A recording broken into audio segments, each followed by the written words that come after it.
आदरणीय सभापति जी,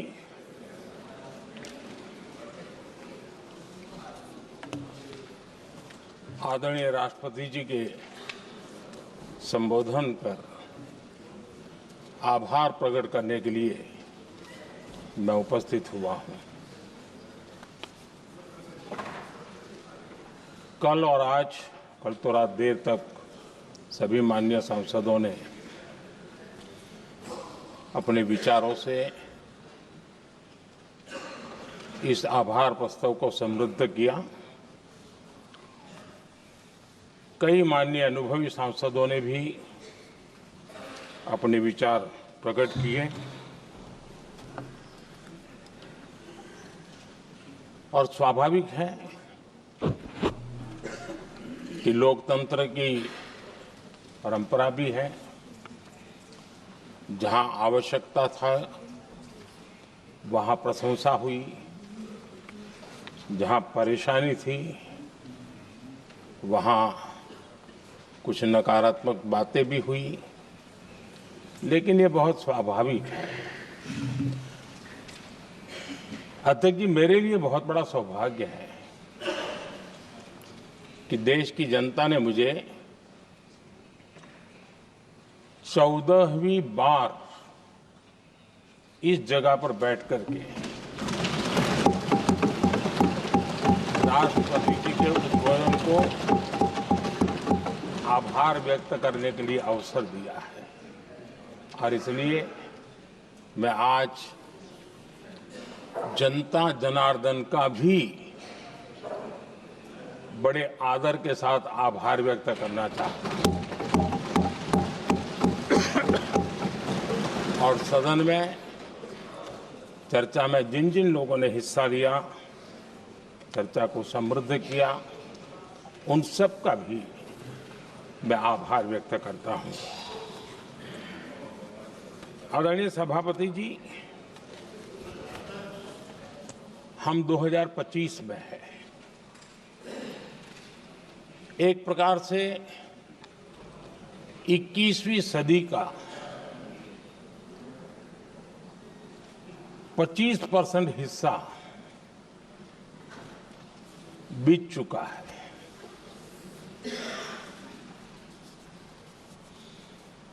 समय तय करेगा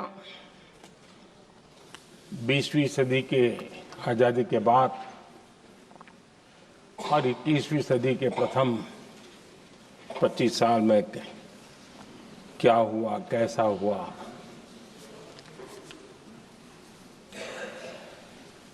लेकिन इस राष्ट्रपति जी के संबोधन में अगर हम बारीकी इसको अध्ययन करेंगे तो ये साफ नजर आता है कि उन्होंने देश के सामने भविष्य के 25 वर्ष और विकसित भारत के लिए एक नया विश्वास जगाने वाली बात,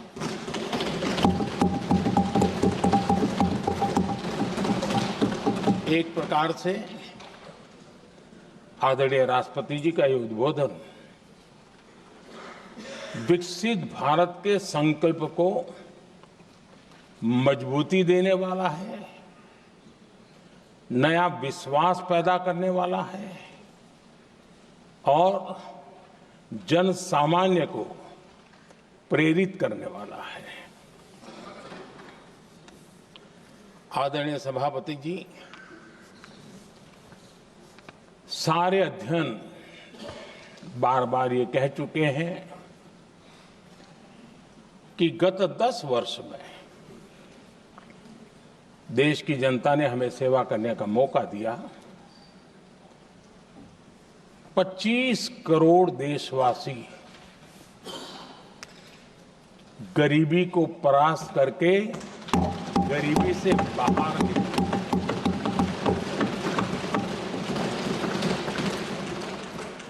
आदरणीय सभापति जी, 5 दशक तक गरीबी हटाओ के नारे सुने हो और अब 25 करोड़ गरीब गरीबी को परास्त करके बाहर निकले, ऐसे ही नहीं।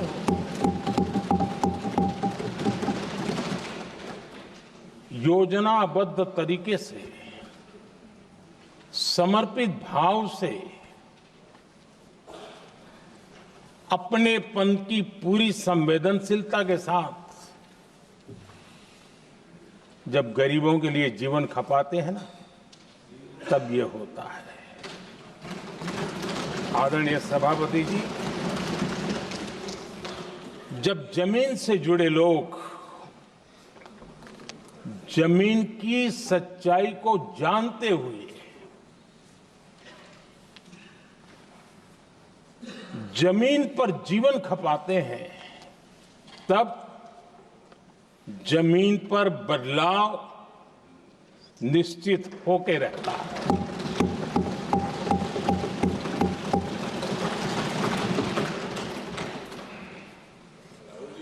आदरणीय सभापति जी, हमने गरीब को झूठे नारे नहीं, हमने सच्चा विकास दिया।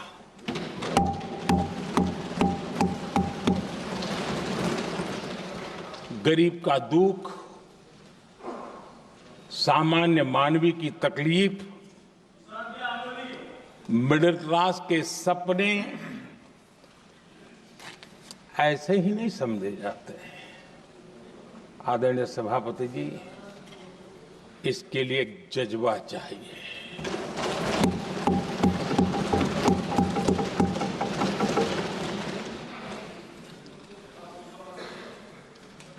और मुझे दुख के साथ कहना है कि कुछ लोगों में ये है ही नहीं।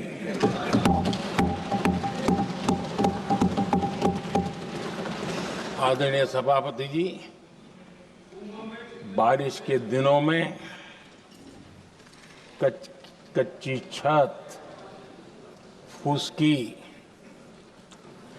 प्लास्टिक की चादर वाली छत,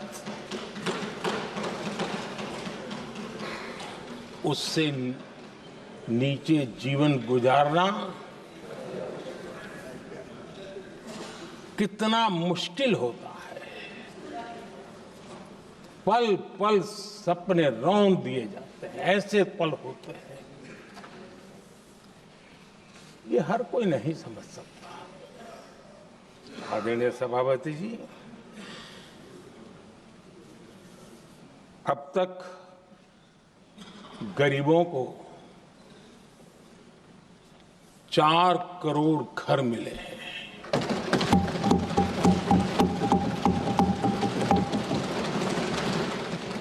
जिसने उस जिंदगी को जिया है ना, उसे समझ होती है कि पक्की छत वाला घर मिलने का मतलब क्या होगा। आदरणीय सभापति जी, एक महिला जब खुले में शौच जाने के लिए मजबूर हो जाती है, वो या तो सूर्योदय के पहले या सूर्यास्त के बाद, कठिनाइयों के झेलने के बाद इस छोटा सा अपना नित्य कर्म करने के लिए निकल सकती है। तब उसे क्या तकलीफ होती थी, ऐसे लोग समझ नहीं सकते। आदरणीय सभापति जी, हमने 12 करोड़ से ज्यादा शौचालय बनाकर बहनों बेटियों की मुश्किलें दूर की।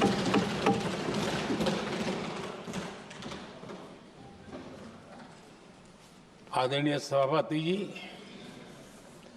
आजकल मीडिया में ज्यादा ही चर्चा हो रही है, सोशल मीडिया में और अधिक हो रही है। कुछ नेताओं का फोकस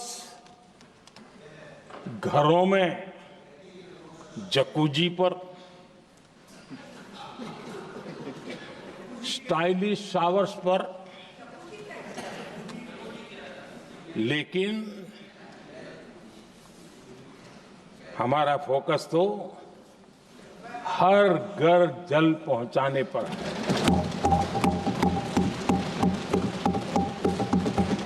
आजादी के 75 साल के बाद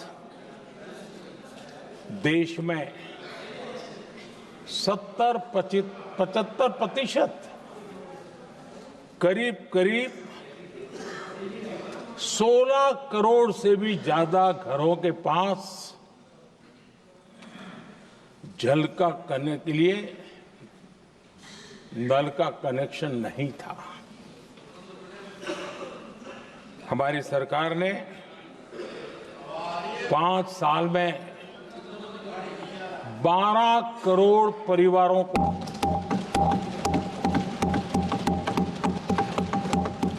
घरों में नल से जल देने का काम किया है और काम तेजी से आगे भी बढ़ रहा है।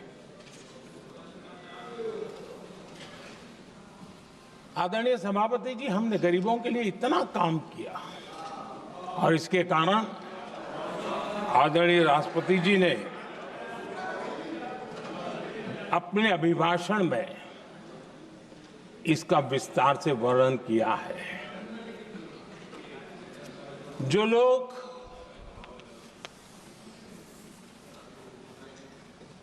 गरीबों की झोपड़ियों में फोटो सेशन कराकर अपना मनोरंजन करते रहते हैं, उन्हें संसद में गरीबों की बात बोरिंग ही लगेगी।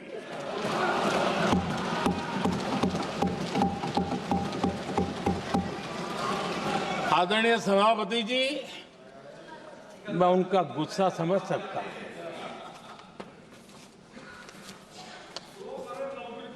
आदरणीय सभापति जी,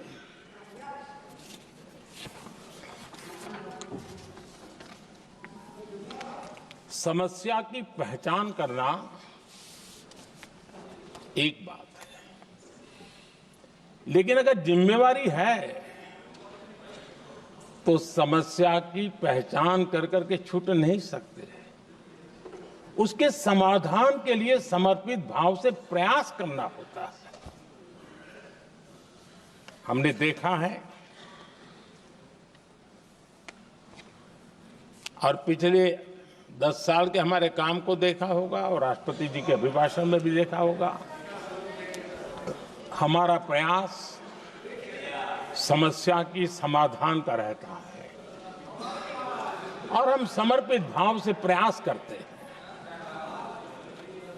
आदरणीय सभापति जी, हमारे देश में एक प्रधानमंत्री हुआ करते थे।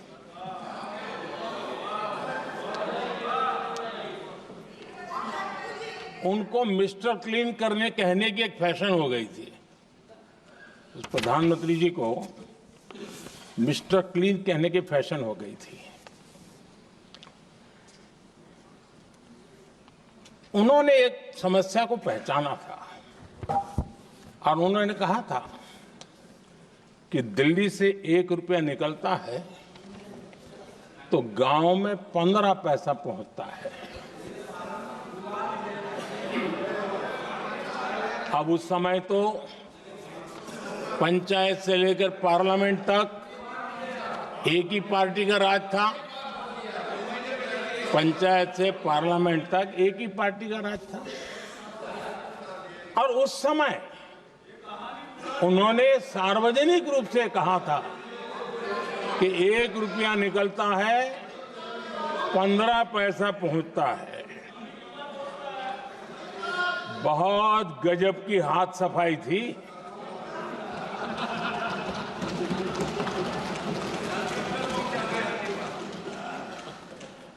पंद्रह पैसा किसके पास जाता था, ये देश का सामान्य मानवी भी आसानी से समझ सकता है।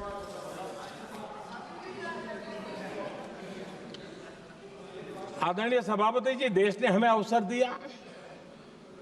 हमने समाधान खोजने का प्रयास किया। हमारा मॉडल है बचत भी विकास भी। जनता का पैसा जनता के लिए। हमने जनधन, आधार, मोबाइल की जेम ट्रिनिटी बनाई और डीबीटी से डायरेक्ट बेनिफिट ट्रांसफर ये देना शुरू किया। आदरणीय सभापति जी, हमारे कार्यकाल में हमने 40 लाख करोड़ रुपया सीधा जनता जनार्दन के खाते में जमा किया। आदरणीय सभापति जी, इस देश का दुर्भाग्य देखिए, सरकारें कैसी चलाई गई, किसके लिए चलाई गई। माननीय सदस्य, मैं सबसे आपसे आग्रह कर रहा हूं, आप सदन की गरिमा बनाए रखें। बैठे बैठे कोई माननीय सदस्य टिप्पणी नहीं करे, उचित नहीं है, ये गलत तरीका है आपका। ये सदन की मर्यादा नहीं है आपकी। आप प्रोटेक्ट करना चाहते हो उनको इस तरीके से, गलत तरीका, ये गलत तरीका है। आप बैठे बैठे टिप्पणी करना चाहते हैं।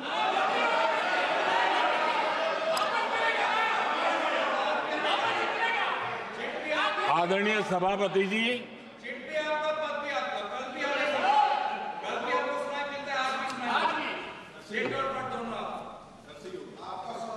जब ज्यादा बुखार चढ़ जाता है तब लोग कुछ भी बोलते हैं, लेकिन इसके साथ साथ ज्यादा हताशा निराशा फैल जाती है तब भी बहुत कुछ बोलते हैं। आदरणीय सभापति जी,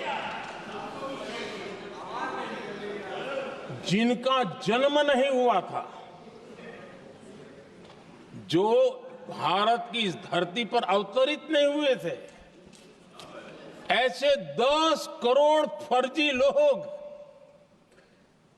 सरकारी खजाने से अलग अलग योजनाओं का फायदा ले रहे थे। आदरणीय सभापति जी, सही को अन्याय न हो इसलिए राजनीतिक फायदा नुकसान की परवाह किए बिना हमने इन 10 करोड़ फर्जी नामों को हटाया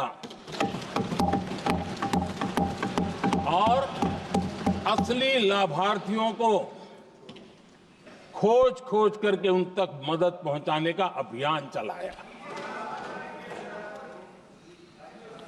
आदरणीय सभापति जी, ये 10 करोड़ फर्जी लोग जब हटे और भिन्न भिन्न योजनाओं का हिसाब लगाएं तो करीब करीब 3 लाख करोड़ रुपया गलत हाथों से जाने से बच गए। मैं हाथ किसका था ये नहीं कह रहा हूं, गलत हाथों से। आदरणीय सभापति जी, हमने सरकारी खरीद में भी टेक्नोलॉजी का भरपूर उपयोग किया, ट्रांसपेरेंसी लाए और जेम पोर्टल, जो आज राज्य सरकारें भी उसका उपयोग कर रही है, जेम पोर्टल से जो खरीदी हुई उससे आमतौर पर जो खरीदी होती है उससे कम पैसों में खरीदी हुई और सरकार के 1,15,000 करोड़ रुपए की बचत हुई।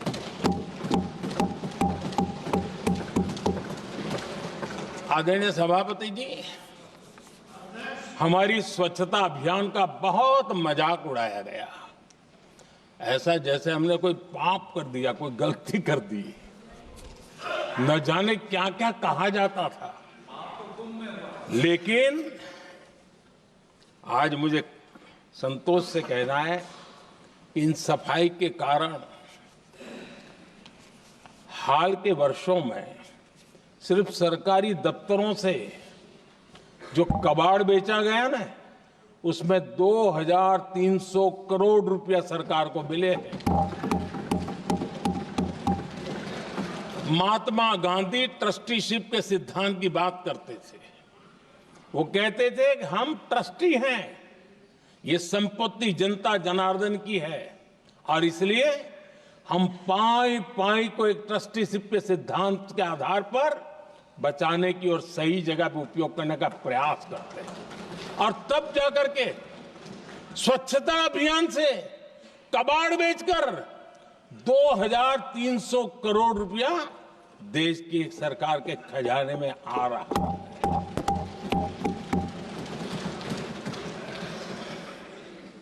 आदरणीय सभापति जी, हमने एक महत्वपूर्ण निर्णय लिया इथेनॉल ब्लेंडिंग का।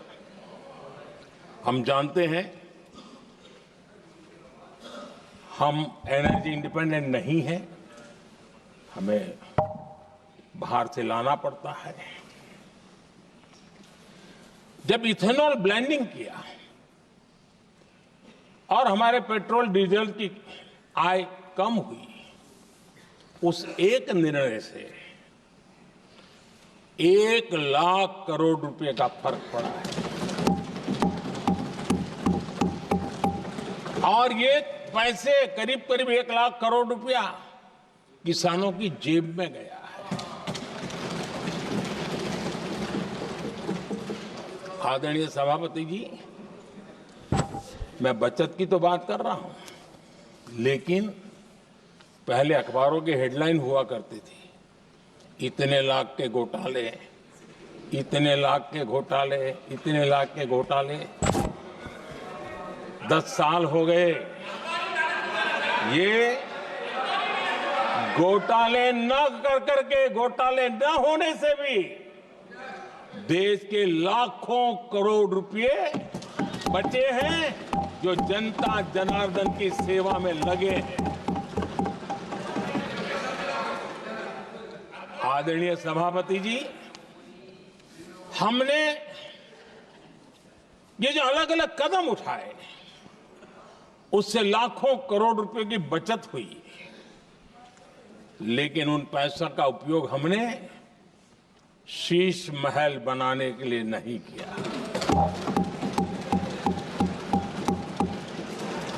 इसका उपयोग हमने देश बनाने के लिए किया है।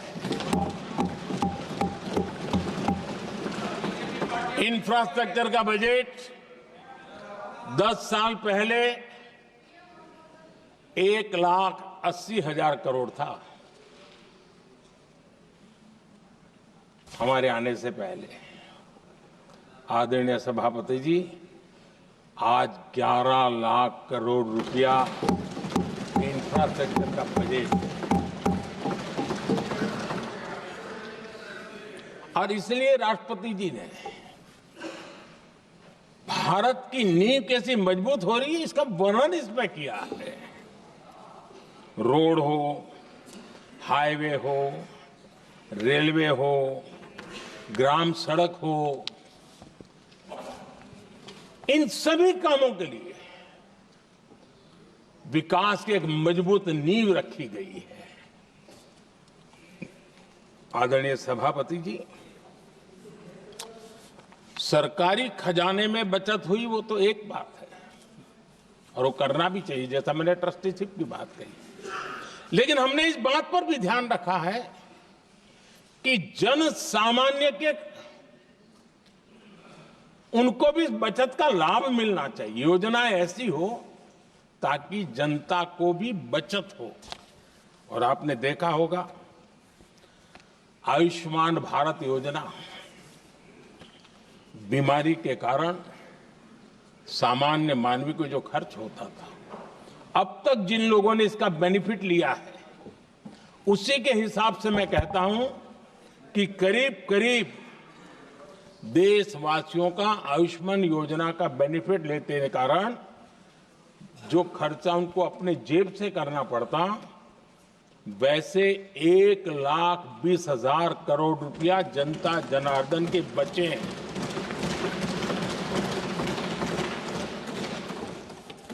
ये आवश्यक है कि अब जैसे जन औषधि केंद्र, आज मध्यम वर्ग के परिवार में 60-70 साल उम्र के परिवार के स्वजन हो तो स्वाभाविक है कोई न कोई बीमारी आ ही जाती है, दवाई का खर्चा भी होता है, दवाएं महंगी भी होती है। हमने जब से जन औषधि केंद्र खोले हैं जिसमें 80% डिस्काउंट होता है, और उसके कारण जिन परिवारों ने इन जन औषधि केंद्रों से दवाइयां ली हैं उनके करीब करीब 30,000 करोड़ रुपए दवाई को खर्चा बचा।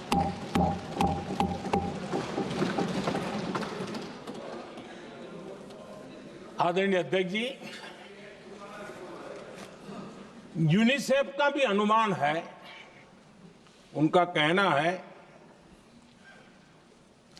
कि जिसके घर में स्वच्छता और टॉयलेट बना, उन्होंने इसका बड़ा सर्वे किया था, उस परिवार को करीब करीब साल भर में 70,000 रुपए की बचत हुई है। स्वच्छता अभियान कहो, टॉयलेट बनाने का काम कहो, शुद्ध जल पहुंचाने का काम करो, कितना बड़ा फायदा हमारे सामान्य परिवार को हो रहा है। आदरणीय अध्यक्ष जी, नल से जल, मैंने प्रारंभ में उसका उल्लेख किया। WHO की एक रिपोर्ट आई है। WHO का कहना है कि नल से जल शुद्ध पानी मिलने के कारण उन परिवारों में जो अन्य बीमारियों के खर्चे होते थे, औसत 40,000 रुपया परिवार का बचा है।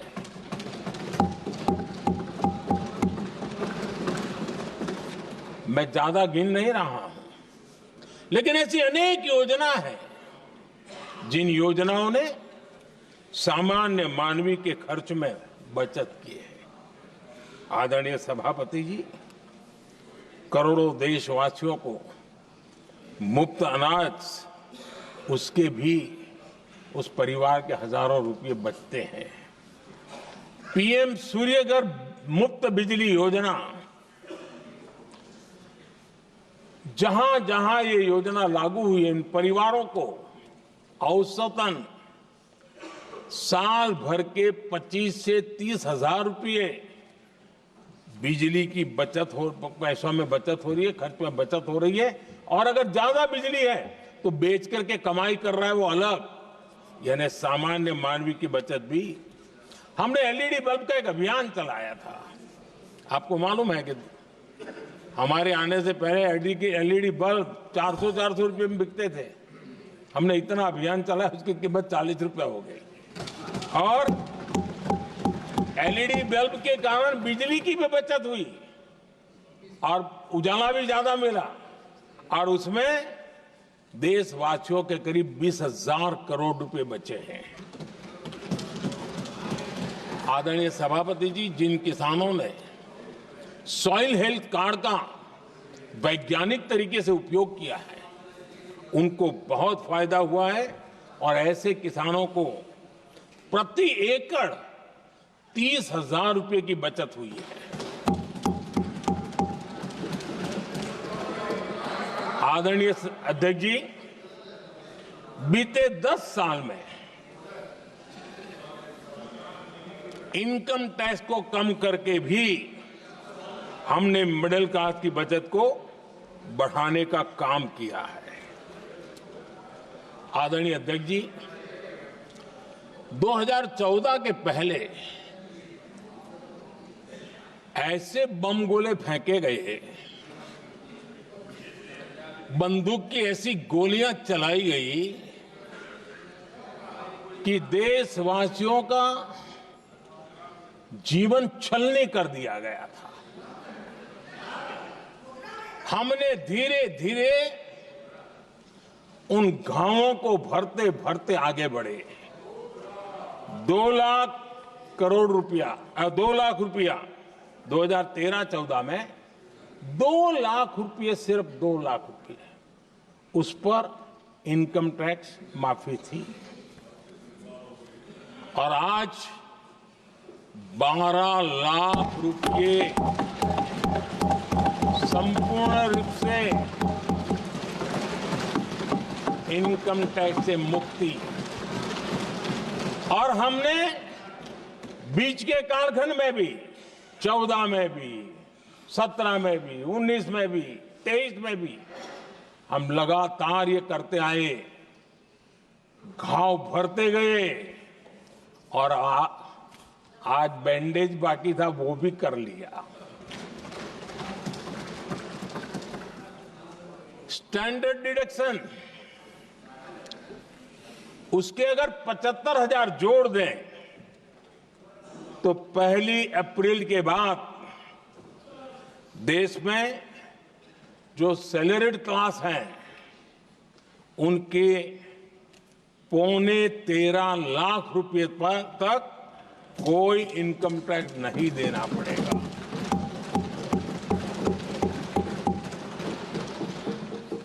आदरणीय सभापति जी, आप जिस समय युवा मोर्चा में काम करते थे तब एक बात आप सुनते होंगे, पढ़ते भी होंगे। एक प्रधानमंत्री आए दिन 21वीं सदी बोला करते थे। एक प्रकार से रट गया था, तकिया कलाम जैसा हो गया था, तो बोलते थे 21वीं सदी। जब इतनी बार बोला जाता था तो उस समय टाइम्स ऑफ इंडिया में R.K. लक्ष्मण ने एक बड़ा शानदार कार्टून बनाया था। वो कार्टून बड़ा इंटरेस्टिंग था। उस कार्टून में एक हवाई जहाज है, एक पायलट है। अब उन्होंने पायलट क्यों पसंद किया वो तो मुझे मालूम नहीं। कुछ पैसेंजर बैठे थे और हवाई जहाज एक ठेले पे रखा हुआ था और मजदूर ठेले को धक्का मार रहे थे और 21वीं सदी लिखा हुआ था। वो कार्टून उस समय तो मजाक लग रहा था, लेकिन आगे चल करके वो सच सिद्ध हो गया। आदरणीय अध्यक्ष जी, ये कटाक्ष था जमीनी सच्चाई से। तब के प्रधानमंत्री कितने कटे उठे थे और हवाई बातों में लगे हुए थे, इसका वो जीता जागता प्रदर्शन करने वाला कार्टून है।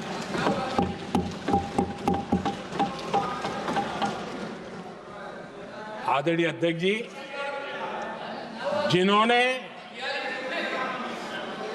तब 21वीं सदी की बातें की थी, वो 20वीं सदी की जरूरतों को भी पूरा कर नहीं पाए थे।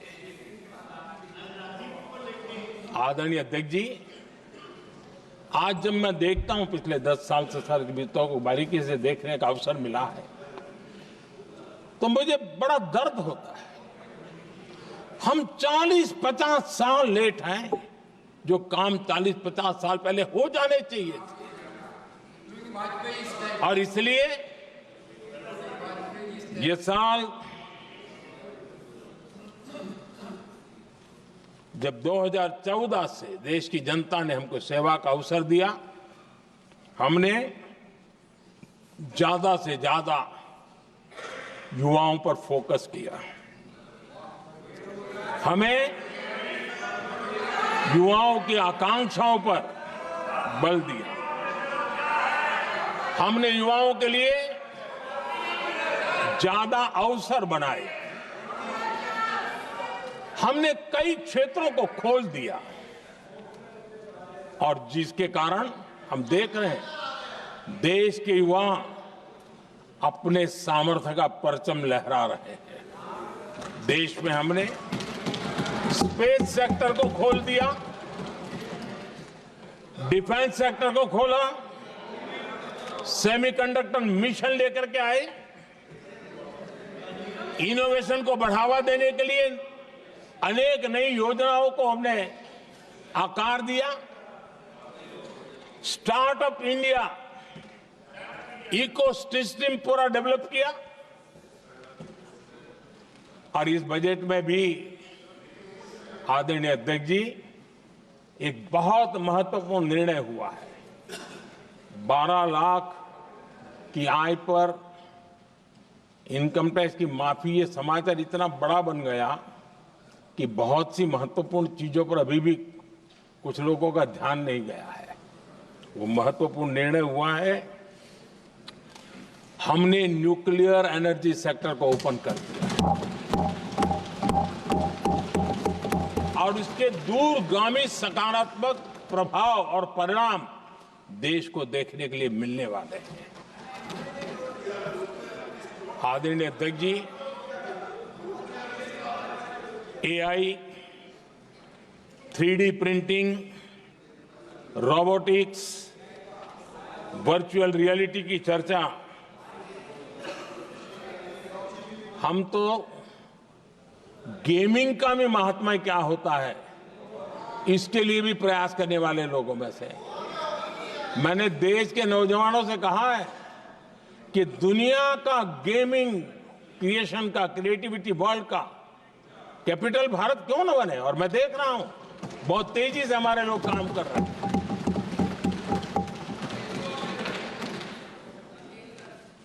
कुछ लोगों को अब जब एआई की बात होती है, कुछ लोगों को अब ये शब्द फैशन में है तो बोला जाता है, लेकिन मेरे लिए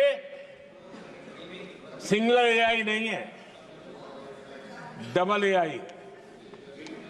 भारत की डबल ताकत है। एक एआई आर्टिफिशियल इंटेलिजेंस, दूसरा एआई एस्पिरेशनल इंडिया।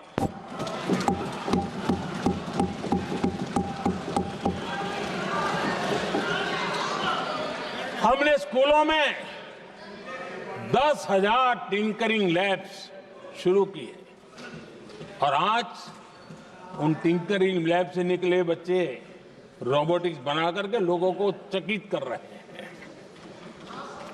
और इस बजट में 50,000 नए टिंकरिंग लैब्स उसका प्रावधान किया गया। भारत वो देश है जिसके इंडिया एआई मिशन को लेकर के पूरी दुनिया बहुत आशावादी है और विश्व के एआई प्लेटफॉर्म में भारत की मौजूदगी एक महत्वपूर्ण स्थान प्राप्त कर चुकी है। आदरणीय अध्यक्ष जी, इस साल बजट में हमने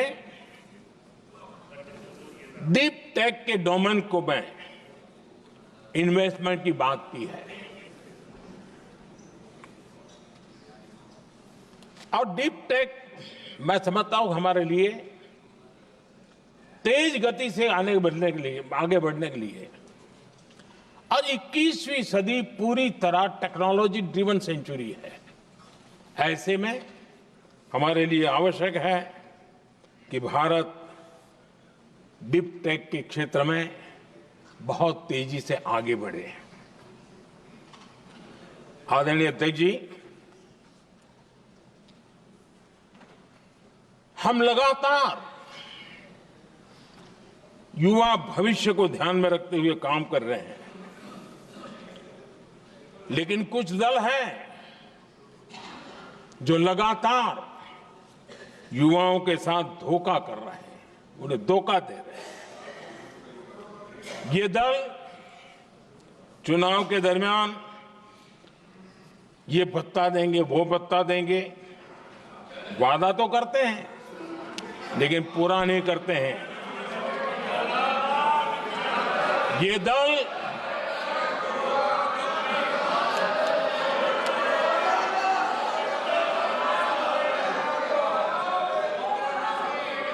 प्लीज माननीय सदस्य गरिमा प्रतिष्ठा बनाए रखें।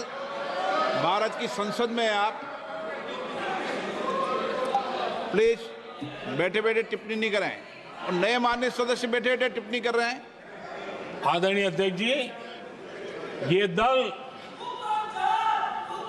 युवाओं के भविष्य पर आपदा बनकर गिरे हुए हैं।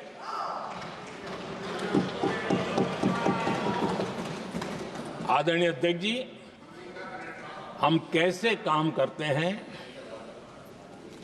ये हरियाणा में अभी अभी देश ने देखा है।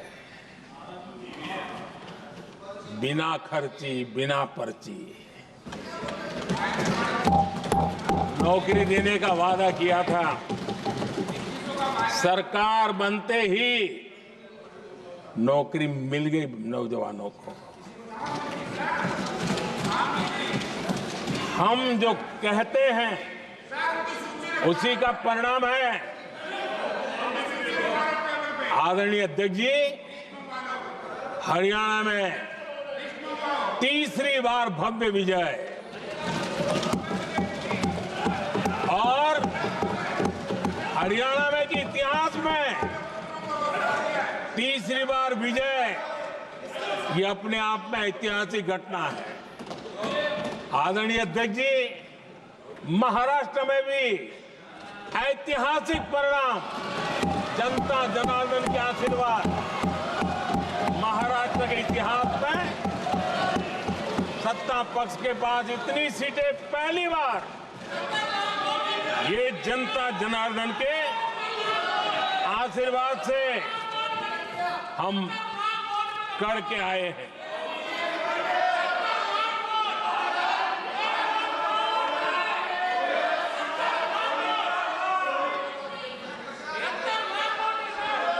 कुछ समझते हैं आदरणीय चीजों को? अध्यक्ष जी, कल जवाब दिया था ना आपको। चलिए। आदरणीय राष्ट्रपति जी ने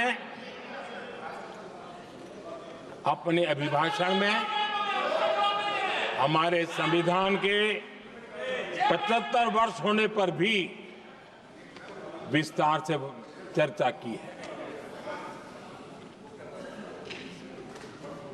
आदरणीय अध्यक्ष जी,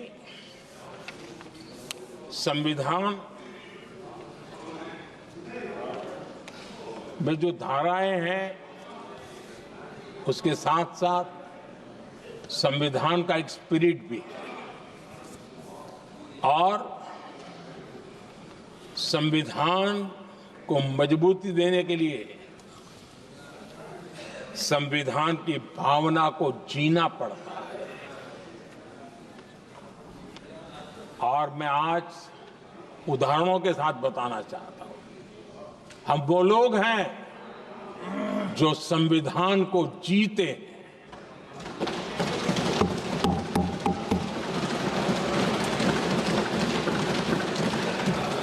आदरणीय अध्यक्ष महोदय, हमारे यहां ये बात सही है, परंपरा है कि राष्ट्रपति जी जब उद्बोधन करते हैं तो उस सरकार के उस साल के कार्यकाल का ब्यौरा देते हैं।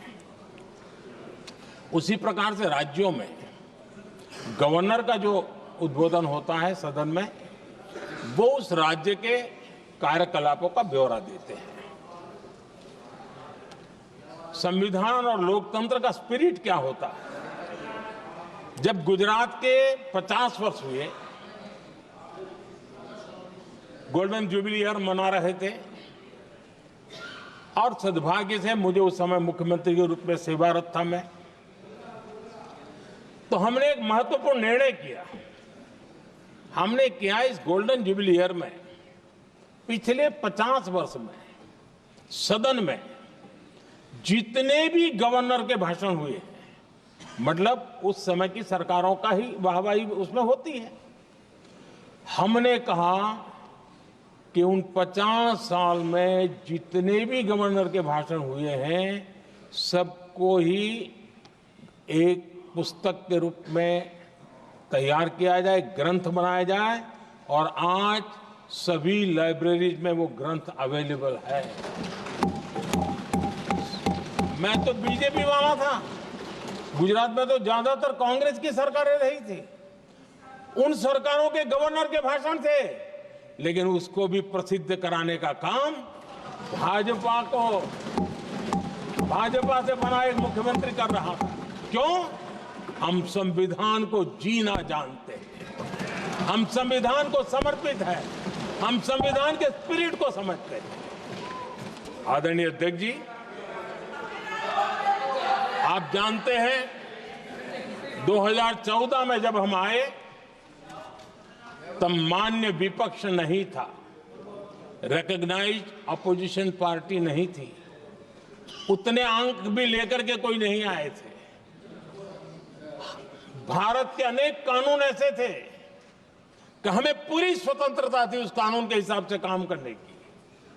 अनेक कमेटियां ऐसी थी जिसमें लिखा था लीडर्स ऑफ अपोजिशन उसमें आएंगे, लेकिन अपोजिशन था ही नहीं, रिकॉग्नाइज्ड अपोजिशन नहीं था।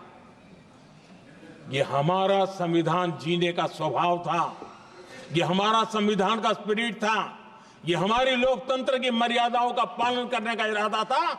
हमने तय किया कि भले मान्य विपक्ष नहीं होगा, रिकॉग्नाइज्ड अपोजिशन नहीं होगा, लेकिन जो सबसे बड़े दल का सब नेता है उसको मीटिंगों में बुलाएंगे। ये लोकतंत्र का स्पिरिट होता है, तब होता है।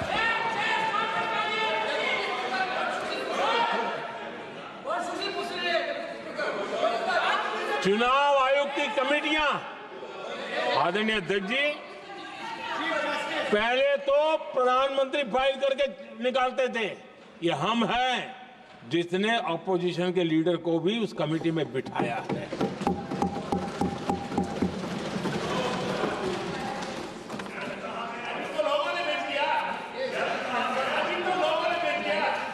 और हमने इसके लिए कानून भी बनाया और आज विधिवत रूप से इलेक्शन कमीशन बनेगा तो अपोजिशन लीडर भी उसके निर्णय की प्रक्रिया में हिस्सा होंगे। ये काम हम करते हैं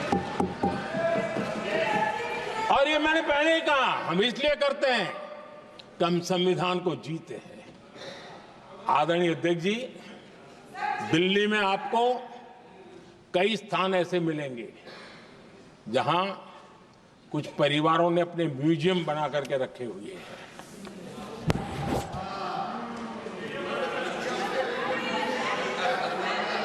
जनता जनार्दन के पैसों से काम हो रहा है। लोकतंत्र का स्पिरिट क्या होता है, संविधान को जीना किसको कहते हैं। हमने पीएम म्यूजियम बनाया और देश के पहले से लेकर के मेरे पूर्व तक के सभी प्रधानमंत्रियों के जीवन को और उनके कार्य को उस पीएम म्यूजियम बनाया गया है। और मैं तो चाहूंगा कि पीएम म्यूजियम में जो जो महापुरुष हैं उनके परिवारजनों ने समय निकाल करके उस म्यूजियम को देखना चाहिए और उसमें कुछ जोड़ने के लगता है तो सरकार का ध्यान आकर्षित करना चाहिए ताकि वो म्यूजियम समृद्ध हो और देश के बालकों को प्रेरणा। ये होता है संविधान की भावना। अपने लिए तो सब करते हैं, खुद के लिए जीने वालों की जमात बहुत छोटी नहीं है। संविधान के लिए जीने वाले यहां बैठे हैं।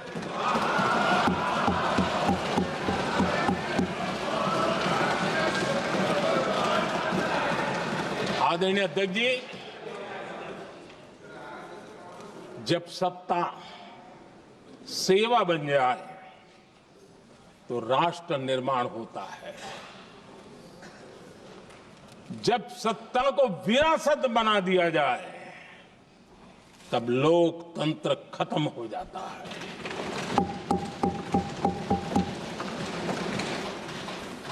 आदरणीय अध्यक्ष जी, हम संविधान की भावना को लेकर के चलते हैं। हम जहर की राजनीति नहीं करते हैं।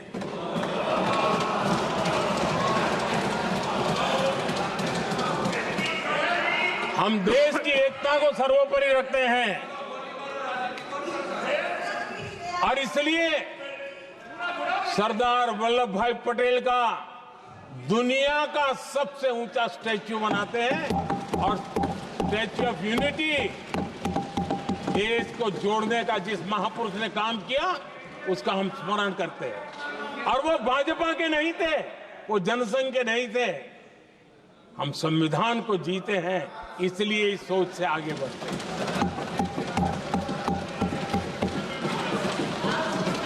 आदरणीय अध्यक्ष जी, ये देश का दुर्भाग्य है कि आजकल कुछ लोग अर्बन नक्सल की भाषा खुलेआम बोल रहे हैं।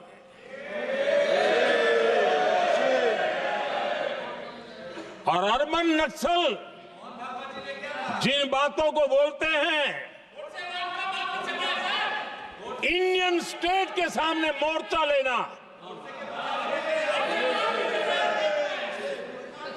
ये अर्बन नक्सल की भाषा बोलने वाले इंडियन स्टेट के खिलाफ लड़ाई की घोषणा करने वाले न संविधान को समझ सकते हैं, न देश की एकता को समझ सकते हैं।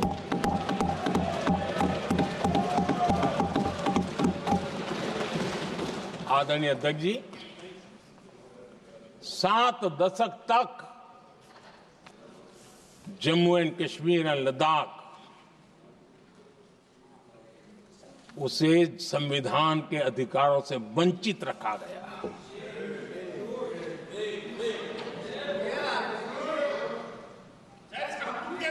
यह संविधान के साथ भी अन्याय था और जम्मू कश्मीर और लद्दाख के लोगों के साथ भी अन्याय था। हमने आर्टिकल 370 की दीवार गिरा दी। अब जम्मू कश्मीर और लद्दाख के उन राज्यों को, देशवासियों को जो अधिकार हैं, वो अधिकार उनको मिल रहे हैं। और संविधान का महात्म्य हम जानते हैं, संविधान की भावना को जीते हैं, इसलिए ऐसे मजबूत निर्णय भी हम करते हैं। आदरणीय अध्यक्ष जी, हमारा संविधान हमें भेदभाव करने का अधिकार नहीं देता है। जो लोग संविधान को जेब में लेकर के जीते हैं, उनको पता नहीं है कि आपने मुस्लिम महिलाओं को कैसी मुसीबतों में जीने के लिए मजबूर कर दिया था। हमने ट्रिपल तलाक का खात्मा कर करके संविधान की भावना के अनुरूप मुस्लिम बेटियों को हक देने का काम किया है, समानता का अधिकार दिया है।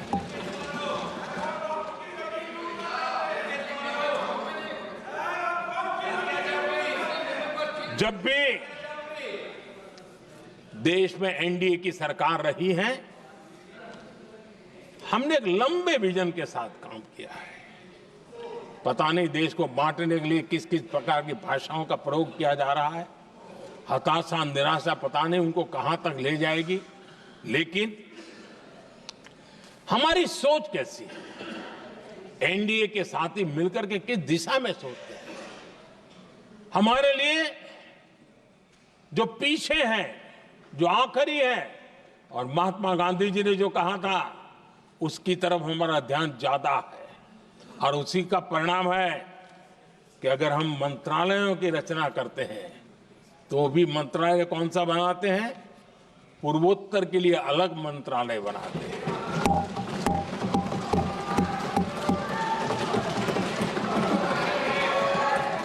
हम देश में इतने साल हो गए, अटल जी आए तब तक किसी को समझ नहीं आया था। भाषण तो देते रहते हैं, आदिवासियों के लिए अलग मंत्रालय एनडीए ने बनाया। आदरणीय अध्यक्ष जी, हमारे दक्षिण के राज्य समुद्री तट से जुड़े हैं, हमारे पूर्व के कई राज्य समुद्री तट से जुड़े हैं। वहां के समाज में फिशरीज का काम और फिशरमैन की संख्या बहुत बड़ी तादाद में है, उनका भी ख्याल रखना चाहिए। और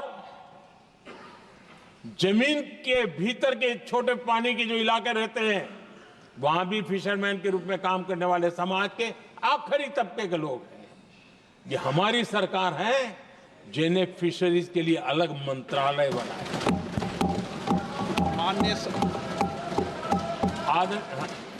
माननीय सदस्यों, अगर सभा की सहमति हो तो सभा की कार्रवाई इस विषय की समाप्ति तक बढ़ा दी जाए। माननीय प्रधानमंत्री जी। आदरणीय अध्यक्ष जी, समाज के दबे कुचले वंचित लोग, इनके अंदर एक सामर्थ्य होता है। अगर स्किल डेवलपमेंट पर बल दिया जाए तो उनके लिए नए अवसर बन सकते हैं, उनकी आशा आकांक्षा के अनुरूप जिंदगी बना सकते हैं। और इसलिए हमने अलग स्किल मंत्रालय बनाया। आदरणीय अध्यक्ष जी, देश में लोकतंत्र का पहला धर्म होता है कि हम सत्ता को सामान्य से सामान्य नागरिक तक उसका अवसर मिले। और इस बात को ध्यान में रखते हुए भारत के कोऑपरेटिव सेक्टर को और समृद्ध बनाने के लिए और तंदुरुस्त बनाने के लिए देश के करोड़ों लोगों को जोड़ने का उसमें अवसर है। अनेक क्षेत्रों में कोऑपरेटिव मूवमेंट को बढ़ाया जा सकता है और उसको ध्यान में रखते हुए हमने अलग कोऑपरेटिव मंत्रालय बनाया। विजन क्या होता है ये यहां पता चलता है। आदरणीय अध्यक्ष जी, जाति की बातें करना कुछ लोगों के लिए फैशन बन गई है। पिछले 30 साल से सदन में आने वाले ओबीसी समाज के सांसद दलों के भेदभाव से ऊपर उठ करके एक होकर के 30-35 साल से मांग कर रहे थे कि ओबीसी कमीशन को संवैधानिक दर्जा दिया जाए। जिन लोगों को आज जातिवाद में मलाई दिखती है उनको उस समय ओबीसी समाज की याद नहीं आई। ये हम हैं जिन्होंने ओबीसी समाज को संवैधानिक दर्जा दिया। पिछड़ा वर्ग आयोग आज संवैधानिक व्यवस्था में जो है। आदरणीय अध्यक्ष जी, हर सेक्टर में एससी, एसटी, ओबीसी को ज्यादा से ज्यादा अवसर मिले, उस दिशा में हमने बहुत मजबूती के साथ काम किया है। मैं आज इस सदन के माध्यम से देशवासियों को उनके सामने एक अहम सवाल रखना चाहता हूं। और अध्यक्ष महोदय, जरूर देशवासी मेरे इस सवाल पर चिंतन भी करेंगे और चौराहे पर चर्चा भी करेंगे। कोई मुझे बताएं, क्या एक ही समय में संसद में एससी वर्ग के एक ही परिवार के 3 सांसद कभी हुए हैं क्या? एससी वर्ग के एक ही परिवार के 3 सांसद कभी भी हुए क्या?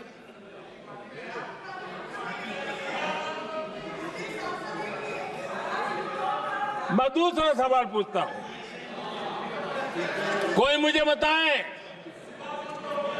कि एक ही कालखंड में एक ही समय में संसद में एसटी वर्ग के एक ही परिवार के 3 एमपी हुए हैं क्या?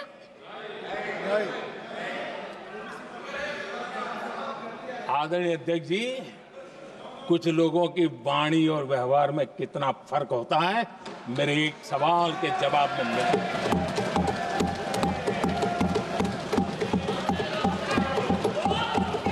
जमीन आसमान का अंतर होता है, रात दिन का अंतर होता है।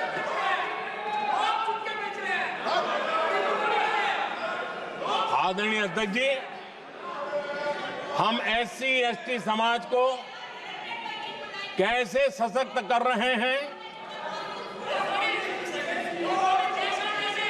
आदरणीय अध्यक्ष जी, समाज में तनाव पैदा किए बिना एकता की भावना को बरकरार रखते हुए समाज के वंचितों का कल्याण कैसे किया जाता है, इसका मैं एक उदाहरण देता हूं। 2014 में 2014 से पहले हमारे देश में मेडिकल कॉलेजों की संख्या 387 थी। 2014 के पहले मेडिकल कॉलेज की संख्या 387 थी। आज 780 मेडिकल कॉलेज हैं।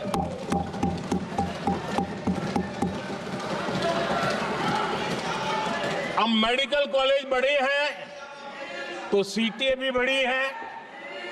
ये बहुत महत्वपूर्ण एंगल है आदरणीय अध्यक्ष जी, और इसलिए कॉलेजें बड़ी हैं, सीटें भी बड़ी हैं।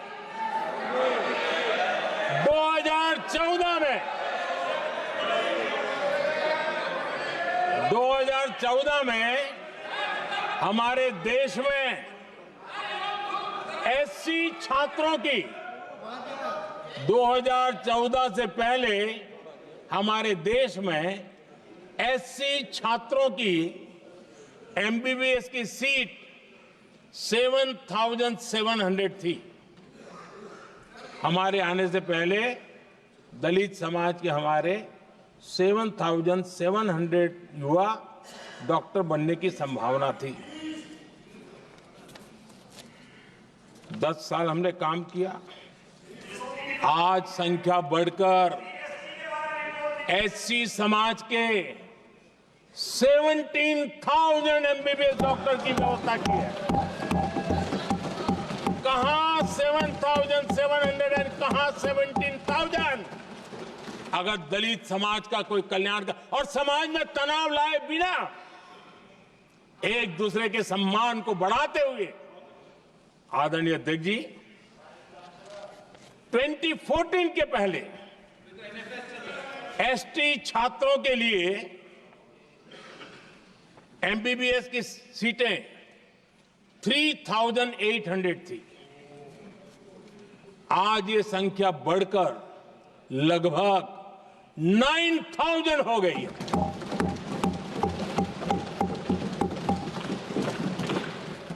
ट्वेंटी 14 के पहले OBC के छात्रों के लिए MBBS में 14,000 से भी कम, 14,000 से भी कम सीटें थी। आज इनकी संख्या लगभग 32,000 हो गई है। OBC समाज के 32,000 MBBS डॉक्टर बनेंगे। आदरणीय अध्यक्ष महोदय, पिछले 10 साल में हर सप्ताह एक नई यूनिवर्सिटी बनी है।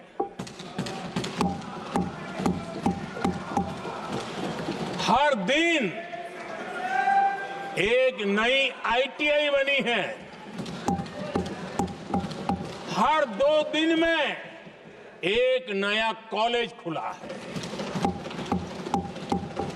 सोचिए, SC, ST, OBC हमारे युवा युवतियों के लिए कितनी वृद्धि हुई है, इसका आप अंदाज लगा सकते हैं।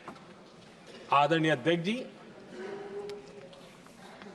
हम हर योजना के पीछे लगे हैं 100% सिचुएशन, 100% उसको लागू करें। उसके जो भी लाभार्थी हैं वो उसमें छूट न जाए, उस दिशा में हम काम कर रहे हैं।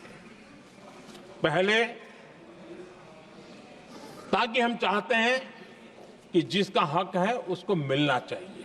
अगर योजना है, उसका हक है तो उस तक पहुंचना चाहिए। 1 रुपया और 15 पैसा वाला खेल नहीं चल सकता। लेकिन कुछ लोगों ने क्या किया, मॉडल ही ऐसा बनाया कि कुछ ही लोगों को दो, औरों को तड़पाओ और तुष्टीकरण की राजनीति करो। देश विकसित भारत बनाने के लिए तुष्टीकरण से मुक्ति पानी होगी। हमने रास्ता चुना है संतुष्टीकरण, तुष्टीकरण नहीं, संतुष्टीकरण। और उस रास्ते पर हम चले हैं। हर समाज, हर वर्ग के लोगों को बिना भेदभाव के जो उसके हक का है वो उसको मिलना चाहिए। ये है संतुष्टीकरण। और मेरे हिसाब से जब मैं 100% सैचुरेशन की बात करता हूं तो उसका मतलब होता है एक असल में सामाजिक न्याय है, ये असल में सेकुलरिज्म है और असल में ये संविधान का सम्मान है। आदरणीय अध्यक्ष जी, संविधान की भावना है सबको बेहतर स्वास्थ्य मिले, और आज कैंसर डे भी है। देश भर में और दुनिया भर में आज हेल्थ को लेकर के काफी चर्चा भी हो रही है। लेकिन कुछ लोग हैं जो गरीब को, बुजुर्गों को आरोग्य की सेवाएं देने मिले उसमें अड़ंगे डाल रहे हैं, और वो भी अपने राजनीतिक स्वार्थ के कारण। आज आयुष्मान से देश के 30,000 अस्पताल जुड़े हैं और अच्छे स्पेशलाइज्ड प्राइवेट अस्पताल जुड़े हैं जहां आयुष्मान कार्ड वाले को मुफ्त इलाज मिलता है। लेकिन कुछ राजनीतिक दलों ने अपने संकुचित मानस के कारण, कुनीतियों के कारण गरीबों के लिए इन अस्पतालों के दरवाजे बंद करके रखे हुए हैं, और इसका नुकसान कैंसर के मरीजों को उठाना पड़ा है। पिछले दिनों पब्लिक हेल्थ जर्नल लैंसेट की स्टडी आई है। उसका कहना है कि आयुष्मान योजना से समय पर कैंसर का इलाज शुरू हो रहा है। सरकार कैंसर की जांच कराने के संबंध में बहुत ही गंभीर है, क्योंकि जितना जल्दी जांच हो, जितना जल्दी ट्रीटमेंट शुरू हो, हम कैंसर पेशेंट को बचा सकते हैं। और लैंसेट ने आयुष्मान योजना को क्रेडिट देते हुए कहा है कि भारत में इस दिशा में बहुत बड़ा काम हुआ है।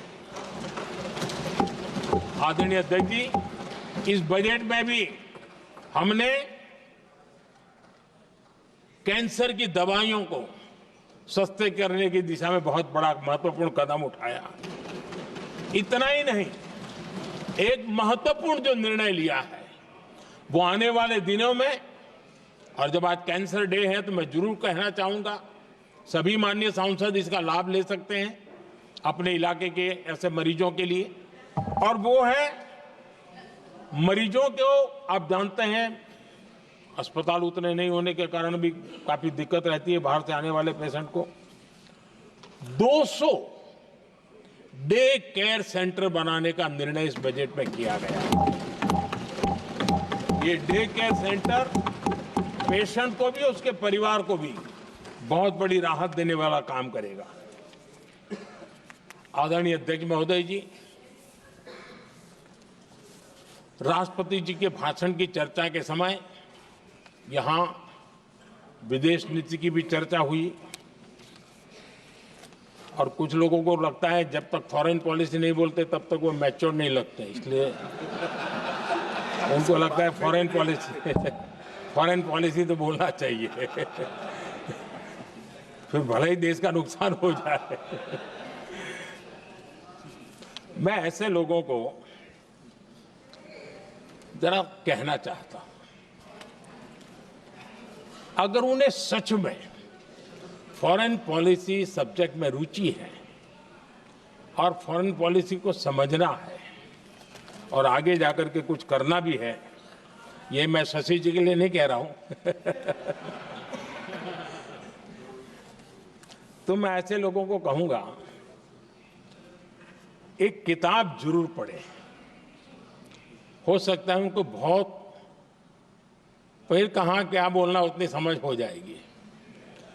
वो किताब का नाम है JFK's forgotten crisis. JF Kennedy की बात है। JFK's फॉरगॉटन क्राइसिस नाम की किताब है। ये किताब एक प्रसिद्ध फॉरेन पॉलिसी स्कॉलर ने लिखी है और इसमें महत्वपूर्ण घटनाओं का जिक्र है। इस किताब में भारत के पहले प्रधानमंत्री और वो विदेश नीति को भी नेतृत्व करते थे। इस किताब में पंडित नेहरू और अमेरिका के तब के राष्ट्रपति जॉन एफ कैनेडी के बीच हुई चर्चाओं और निर्णयों का भी विस्तार से वर्णन है। जब देश ढेर सारी चुनौतियों का सामना कर रहा था, तब विदेश नीति के नाम पर क्या खेल हो रहा था, उस किताब के माध्यम से सामने आ रहा है। और इसलिए मैं कहूंगा कि जरा ये किताब पढ़िए। आदरणीय अध्यक्ष जी, गोरा है, गोरा है, गोरा है, अब मत बोलो।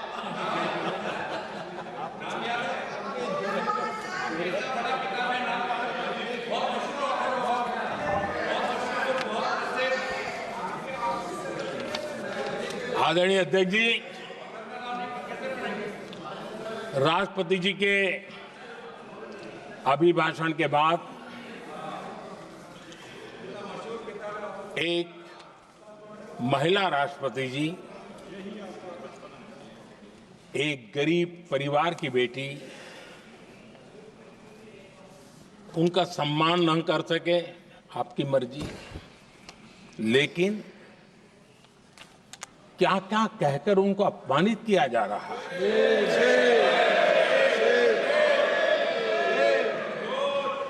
मैं राजनीति हताशा निराशा समझ सकता हूं, लेकिन एक राष्ट्रपति के खिलाफ क्या कारण है? क्या कारण है?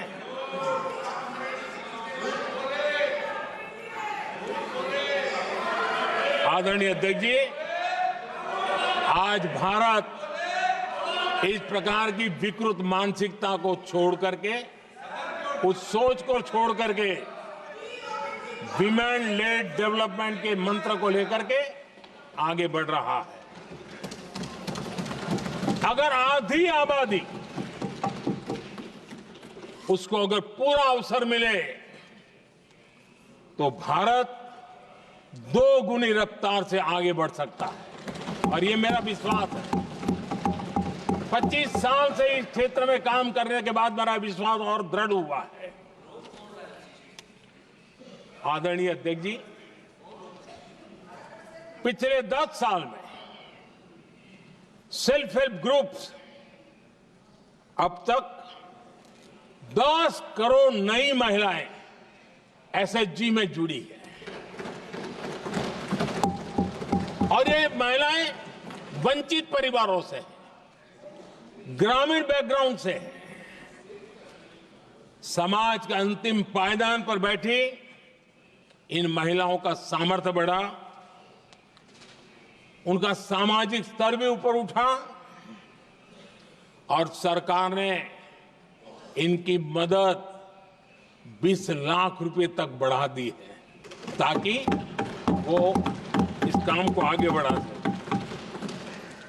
उनकी कार्यक्षमता बढ़े, उसका स्केल बढ़े, उस दिशा में हम प्रयास कर रहे हैं और उसका आज ग्रामीण अर्थव्यवस्था पर बहुत ही सकारात्मक प्रभाव हो रहा है। आदरणीय अध्यक्ष जी, राष्ट्रपति जी ने अपने अभिभाषण में लखपति दीदी अभियान की चर्चा की है। हमारी नई सरकार तीसरी बार बनने के बाद अब तक जो जानकारियां रजिस्टर हुई है उस हिसाब से 50 लाख से ज्यादा लखपति दीदी की जानकारी हम तक पहुंची और जब से मैंने इस योजना को आगे बढ़ाया है अब तक करीब करीब 1.25 करोड़ महिलाएं लखपति दीदी बनी हैं और हमारा लक्ष्य है कि हम 3 करोड़ महिलाओं को लखपति दीदी बनाएंगे और इसके लिए आर्थिक कार्यक्रमों का बल दिया जाएगा। आदरणीय अध्यक्ष जी, आज देश के अनेक गांवों में ड्रोन दीदी की चर्चा हो रही है। एक मनोवैज्ञानिक परिवर्तन गांवों में आया है। महिला के हाथ में ड्रोन चलाते हुए देख के गांव के लोगों का महिला के प्रति देखने का नजरिया बदल रहा है और आज नमो ड्रोन दीदी खेतों में काम कर करके लाखों रुपया कमाने लगी हैं।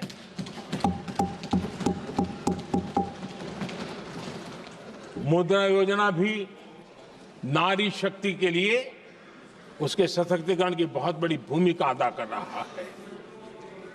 करोड़ों महिलाएं पहली बार मुद्रा योजना लेकर के उद्योग के अंदर अपने कदम रखे हैं और उद्योगपति की भूमिका में आई है। आदरणीय अध्यक्ष जी, 4 करोड़ परिवारों को जो घर दिए उसमें से करीब करीब 75% मकान ऐसे हैं जिसके मालिकाना हक महिलाओं को मिला है। आदरणीय अध्यक्ष जी, ये बदलाव 21वीं सदी के सशक्त भारत की नींव रख रहा है। आदरणीय अध्यक्ष जी, विकसित भारत का लक्ष्य ग्रामीण अर्थव्यवस्था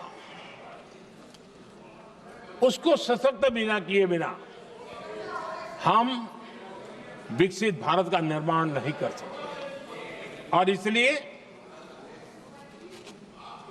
रूरल इकोनॉमी के हर क्षेत्र को हमने स्पर्श करने का प्रयास किया है और हम जानते हैं रूरल इकोनॉमी में खेती किसानी का बहुत महत्व रहता है। विकसित भारत के 4 स्तंभों में हमारा किसान एक मजबूत स्तंभ है। बीते दशक में खेती के बजट में 10 गुना वृद्धि की गई है, 10 टाइम। 2014 के बाद की बात मैं बताता हूं और ये बहुत बड़ा जंप है। आदरणीय अध्यक्ष जी, आज जो लोग यहां किसान की बातें करते हैं, 2014 से पहले यूरिया मांगने पर लाठी पड़ती थी, रात रात कतारों में खड़ा रहना पड़ता था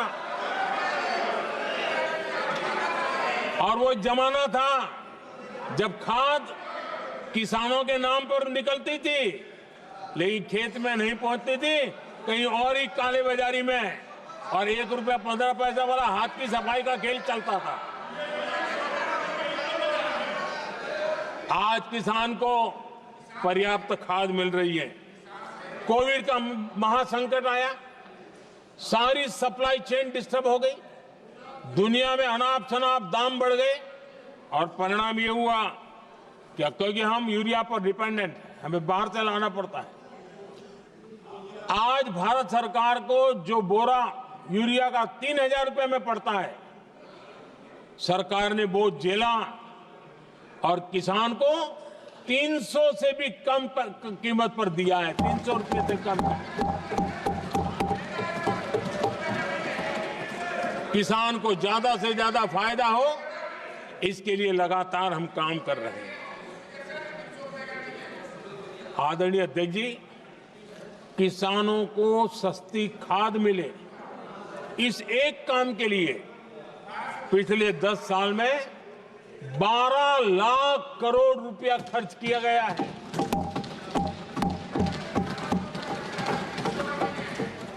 पीएम किसान सम्मान निधि, उसे करीब 3.5 लाख करोड़ रुपए डायरेक्ट किसान के खाते में पहुंचे हैं। हमने रिकॉर्ड एमएसपी भी बढ़ाया और पहले की तुलना में बीते दशक में 3 गुना अधिक हमने खरीदी की है।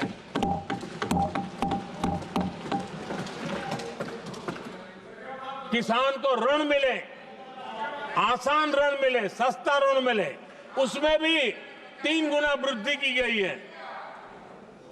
पहले प्राकृतिक आपदा में किसान को अपने हाल पर छोड़ दिया जाता था। हमारे सेवा काल के दौरान पीएम फसल बीमा के तहत 2 लाख करोड़ रुपए किसानों को मिले हैं। आदरणीय अध्यक्ष महोदय, सिंचाई के लिए बीते दशक में अभूतपूर्व कदम उठा गए और जो लोग संविधान की बातें करते हैं उनको ज्यादा ज्ञान नहीं है, ये भी दुर्भाग्य है।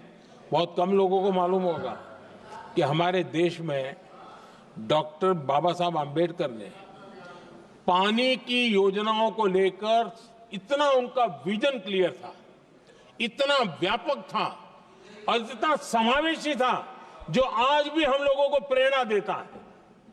और 100 से बड़ी सिंचाई परियोजना जो दशकों से लटकी हुई थी, हमने उसको पूरा करने का अभियान चलाया ताकि किसानों के खेत में पानी पहुंचे। बाबा साहब का विजन था नदियों को जोड़ने का। नदियों जोड़ने की वकालत बाबा साहब आम्बेडकर ने की थी, लेकिन सालों तक, दशकों दशक बीत गए, कुछ नहीं हुआ। आज हमने केन बेतवा लिंक प्रोजेक्ट और पार्वती काली सिंह चंबल लिंक प्रोजेक्ट पर काम शुरू कर दिया। और मैं तो गुजरात में कई नदियों को इस प्रकार से जोड़कर नदियों को जिंदा करने का काम करने का मेरा सफल अनुभव भी रहा है। आदरणीय अध्यक्ष महोदय, हर देशवासी का इस सपना होना चाहिए, हम सबका सपना होना चाहिए कि दुनिया के हर डाइनिंग टेबल पर made in India food packet क्यों न हो। आज मुझे खुशी होती है जब भारत की चाय, इसके साथ साथ अब हमारी कॉफी भी दुनिया में अपनी महक फैला रही है, बाजारों में धूम मचा रही है। इवन हमारा टर्मरिक कोविड के बाद सबसे ज्यादा मांग बढ़ी है। आदरणीय अध्यक्ष जी, आप जरूर देखेंगे आने वाले समय में हमारा प्रोसेस सी फूड, और जिसको लेकर कुछ लोगों को पता नहीं कब क्यों दर्द हुआ, बिहार का मखाना दुनिया में पहुंचने वाला है।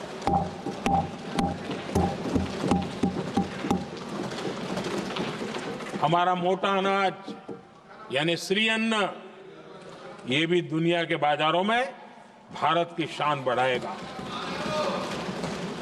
आदरणीय अध्यक्ष महोदय, विकसित भारत के लिए फ्यूचर रेडी शहर वो भी बहुत जरूरी है। हमारा देश बहुत तेजी से अर्बनाइजेशन की ओर बढ़ रहा है और इसे चुनौती और संकट नहीं मानना चाहिए, इसे अवसर मानना चाहिए और हमने उस दिशा में काम आगे करना चाहिए। इंफ्रास्ट्रक्चर का विस्तार अवसरों का प्रसार होता है। जहां कनेक्टिविटी बढ़ती है वहां संभावनाएं भी बढ़ती हैं। दिल्ली यूपी को जोड़ने वाली पहली नमो रेल उसका लोकार्पण था और मुझे भी उसमें यात्रा करने का अवसर मिला। ऐसी कनेक्टिविटी, ऐसा इंफ्रास्ट्रक्चर भारत के सभी प्रमुख शहरों को पहुंचे, ये हमारी आने वाले दिनों की जरूरत है और हमारी दिशा है। आदरणीय अध्यक्ष जी, 10 साल में दिल्ली का नेटवर्क डबल हुआ और आज टियर 2, टियर 3 सिटी में भी मेट्रो नेटवर्क पहुंच रहा है। आज हम सभी गर्व कर सकते हैं, आज भारत का मेट्रो नेटवर्क 1000 किलोमीटर पार कर गया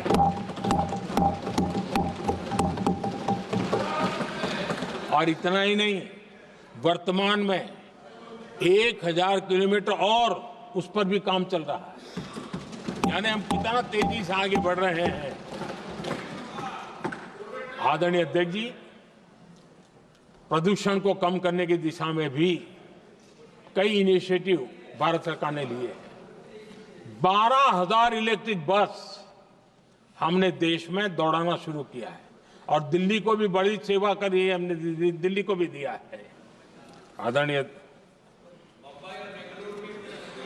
अध्यक्ष जी, हमारे देश में एक नया अर्थव्यवस्था हमेशा समय समय पर का विस्तार होता रहता है। आज बड़े शहरों में गिग इकोनॉमी एक महत्वपूर्ण एरिया डेवलप हो रहा है। लाखों युवा इसमें जुड़ रहे हैं।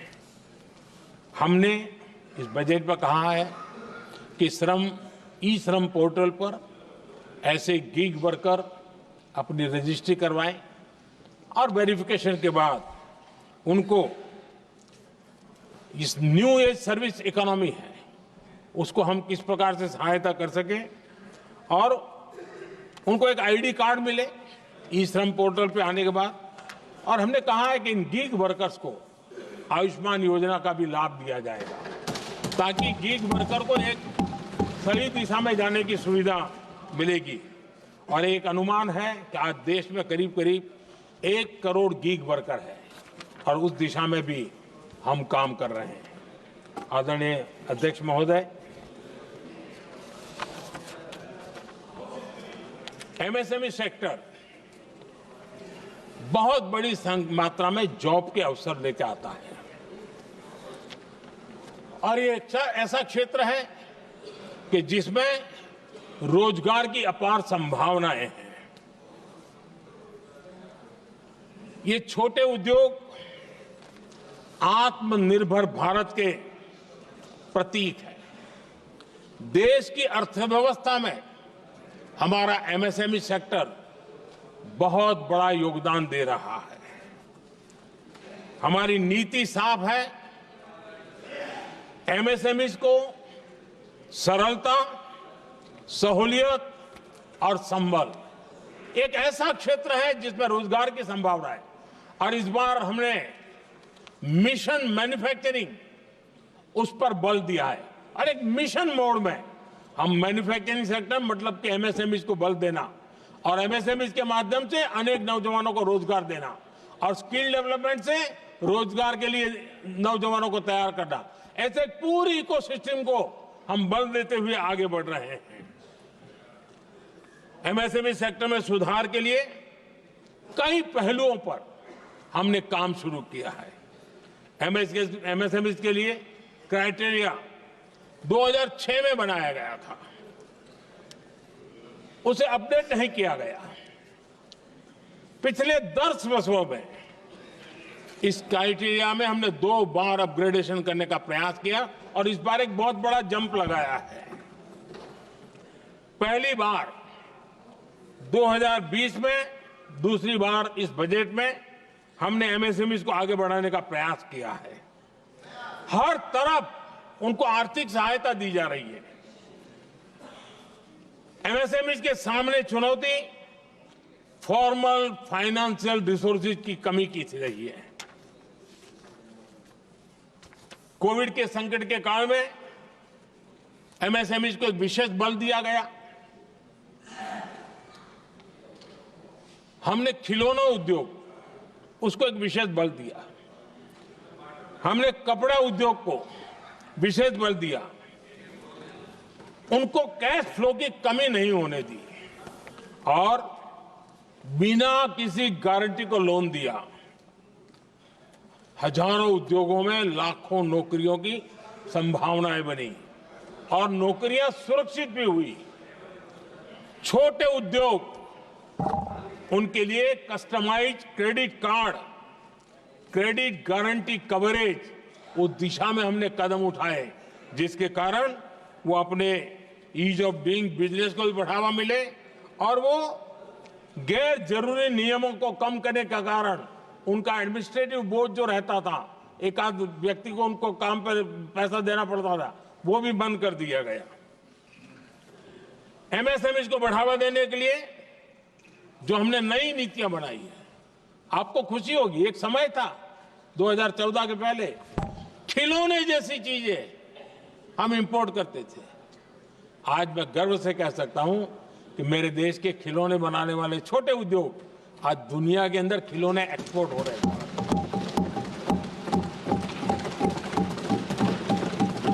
और आयात में बहुत बड़ी गिरावट आई है। निर्यात में करीब 239% वृद्धि हुई है।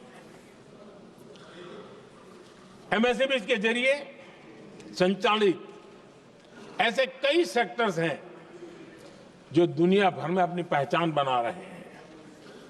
मेड इन इंडिया कपड़े, इलेक्ट्रॉनिक्स, इलेक्ट्रिकल गुड्स के सामान आज दूसरे देशों के जीवन का हिस्सा बन रहा है। आदरणीय अध्यक्ष जी, विकसित भारत के सपने को पूरा करने के लिए देश आगे बढ़ रहा है और बड़े आत्मविश्वास के साथ आगे बढ़ रहा है। विकसित भारत का सपना ये कोई सरकारी सपना नहीं होता है, वो 140 करोड़ देशवासियों का सपना है और इस सपने को हम सब ने जितनी ऊर्जा दे सकते हैं देने का प्रयास करना है। और दुनिया में उदाहरण है, 20-25 साल के कालखंड में दुनिया के कई देश विकसित बनकर के दिखाया है। तो भारत के पास तो सामर्थ्य अपार है। हमारे पास डेमोग्राफी है, डेमोक्रेसी है, डिमांड है, हम क्यों नहीं कर सकते? इस विश्वास के साथ हमें आगे बढ़ना है और हम भी 2047 जब देश आजाद होगा, तब आजादी के 100 साल होंगे जब, तब हम विकसित भारत बन के रहेंगे। ये सपने लेकर के चलना चाहिए। और आदरणीय अध्यक्ष जी, मैं विश्वास से कहता हूं हमें और बड़े लक्ष्य पार करने और हम करके रहेंगे। और माननीय अध्यक्ष जी, ये तो अभी हमारी तीसरी ही टर्म है।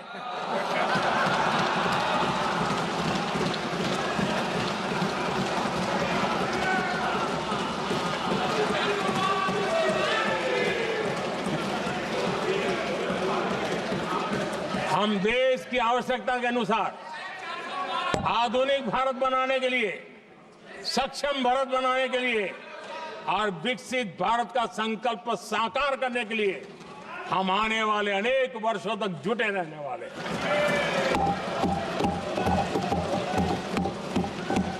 आदरणीय अध्यक्ष जी, मैं सभी दलों से आग्रह करता हूं, सभी नेताओं से आग्रह करता हूं, देशवासियों से आग्रह करता हूं, अपनी अपनी राजनीतिक विचारधाराएं होंगी, अपने अपने राजनीतिक कार्यक्रम होंगे, लेकिन देश से बड़ा कुछ नहीं हो सकता है। हम सब के लिए देश सर्वोपरि है और हम मिलकर के विकसित भारत के सपने को, अपना 140 करोड़ देशवासियों का सपना भी अपना सपना, इस सपने को लेकर के चल पड़े, इस सपने को लेकर के चल पड़े। 25 में एक संसद ऐसी थी जहां बैठा हुआ हर सांसद विकसित भारत के सपने के लिए पूरा करने के लिए काम कर रहा था। आदरणीय अध्यक्ष जी, मैं राष्ट्रपति जी के अभिभाषण पर अपना धन्यवाद व्यक्त करते हुए आपका भी आभार व्यक्त करता हूं, सदन का भी आभार व्यक्त करता हूं। धन्यवाद।